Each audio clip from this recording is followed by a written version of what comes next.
আসসালামু আলাইকুম, আপনারা সকলে কি তাহলে আশা করি ভালো আছেন। আর আলহামদুলিল্লাহ আমরাও ভালো আছি।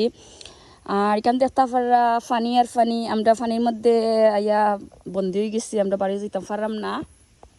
একটু জমি করে দেখে আপনারে দেখুক ফানি কতখান পরিমাণ আইছে আমরা বাড়ির মাঝে। আর এটা হলো আমরার পুকুর ঘাট। দেখতে পারা সিঁড়ি মাত্র কয়টা রয়েছে, একটা সিঁড়ি বাঁচিয়া রয়েছে।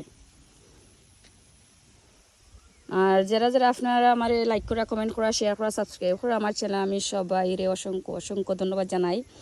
আর আপনার লাগে কষ্ট করি আমি এখন ও ফানির মাঝে, ও ঘাসের মাঝে দেখতে পারানি কত ডেঞ্জারাস হয়েছে সব কিছু। বাট আমি আপনার লাগে আমি ভিডিওটা বানাইলাম। আপনারা যারা কষ্ট করে আমার লাইক করা, কমেন্ট করা, শেয়ার করা, সাবস্ক্রাইব করা, তারা লাগে আমি কষ্ট করিয়া ও ও কিছু ও সব কিছুর মাঝে আমি ব্লগ বানাইলাম। আপনারা লাইক করো আমার চ্যানেলটা। ওকে, আসসালামু আলাইকুম।